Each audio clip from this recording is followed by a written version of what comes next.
There are so many big fights coming up, but in my opinion, certain people are getting majorly overlooked coming into their huge fights. And don't get me wrong, this doesn't mean whoever I say is being overlooked, I think is going to win, because I don't think many of them are going to win. But the general consensus online is that someone's going to get absolutely destroyed by whoever they're fighting.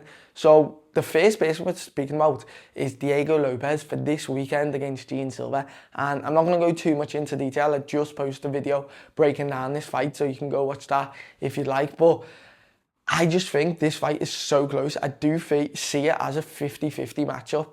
I'm slightly edging to Gene Silva, but literally like 51-49. To be honest, Gene Silva. But Diego Lopes' jiu-jitsu is so high level. I can see Diego Lopes getting a submission victory against Gene Silva. Obviously, Gene Silva has just submitted and put out cold Bryce Mitchell, but he was with a ninja choke, defending, wrestling.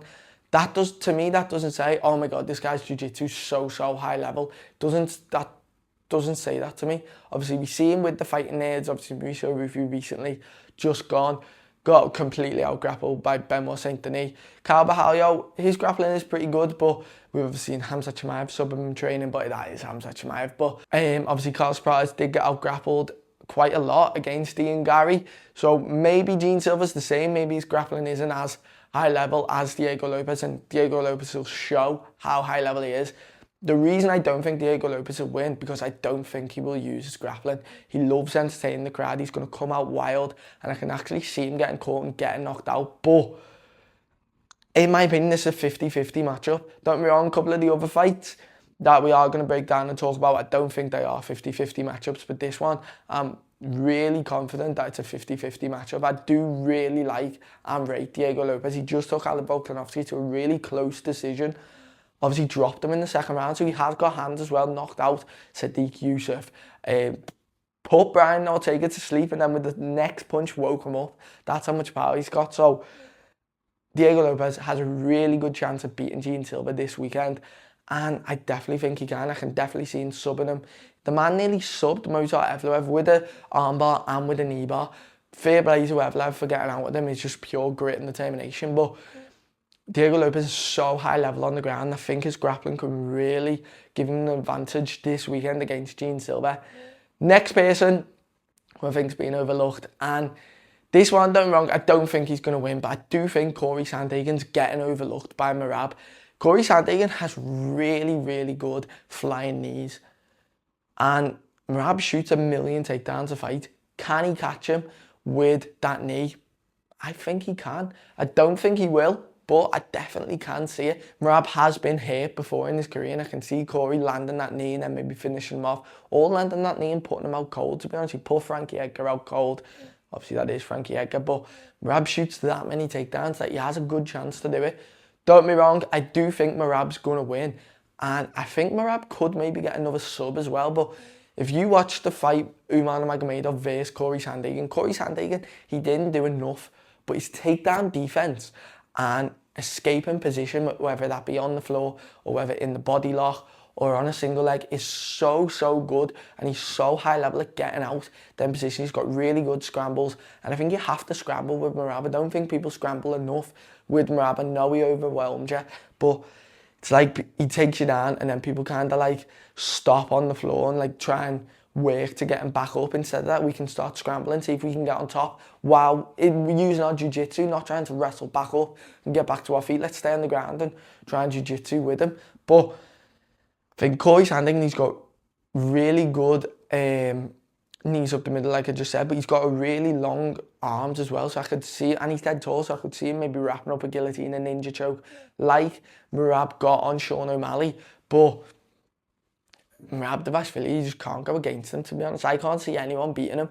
But I think Corey Sandhagen, online, I haven't seen a single person pick Corey Sandhagen, and I'm not either, so maybe I'm a hypocrite, but I think he does have a chance of beating Merab Dvalishvili because he's got so many unique weapons in his arsenal. His moving side to side is so good, so maybe he can even bait Merab into shooting a takedown, and he throws like a switch knee, not even a jumping one, just a straight switch knee, like Lerone Murphy did against Amir Khani all them years ago. But I do think Merab's going to win. Maybe by submission, but probably by decision. And I do think it'll be pretty dominant as well, the way he does it. But there is that chance with Corey Sandhagen. On to the next fight, and it is Valentina Shevchenko. I've seen so many people saying Weili Zhang's going to win, Weili Zhang's going to win. And I do think Weili Zhang's going to win, but this is very similar to the Jean Silva, Diego Lopez fight. It's like I'm like 55-45 with this. Valentina Shevchenko is so high level, so good. She's been the champion for so long. And I do think whoever wins this fight, if Amanda Nunes loses to Kayla Harrison, if whoever wins out of this fight can then win and then maybe have a couple more defences, they'll go on to be the greatest women's fighter of all time. But I think if Valentina Shevchenko wins it, I don't even think she needs to have a couple more defences, to be honest. I think she could make an argument that she is the women's GOAT, but she did lose to Amanda Nunes, so it might be a bit tricky for her to do that. She definitely has a chance of beating Weili Zhang, and I think it's a really good chance too. Her striking so high level. She's been focusing on the grappling though recently in her recent fights, obviously against Alexa Grasso and against Manny Fiorot. But Weili Zhang's kind of been doing the same. She's been really good with the wrestling, just out-wrestled Tatiana Suarez, who everyone's saying is the best women's grappler in the world, which is obviously not true in the slightest. But Weili Zhang, I do think will win, but Valentina Shevchenko has such a good chance of winning. And her striking's so good, her countering is amazing too. So as Weili Zhang's coming in with these big kicks, her left kicks are absolutely brutal too. Her body kicks are amazing. So as she's coming in, maybe with these big shots, I can see Valentina crashing in with the big left hook backhand like she was doing to Manny Fiorot. But I do think Valentina Shevchenko might mix in the grappling as well quite a bit against against Weili Zhang. But Weili Zhang's really good at reversing position, so I'm not sure how wise that'll be. I think maybe it'll get the first and second round for Valentina. Maybe she mixes in a bit of wrestling, see how successful she is then. And if she's not, then she might just stick to the kickboxing, which she is obviously one of the best Muay Thai women's fighters ever, especially in the UFC. So I do think Valentina Shevchenko's getting majorly overlooked, and I think it's such a close fight, that fight. On to the final one, and it's Ciryl Gane versus Tom Aspinall. And don't get me wrong, I do think Tom Aspinall wins in the first round, probably in the first 2 minutes. But Ciryl Gane has, I seen MMA Guru talking about this.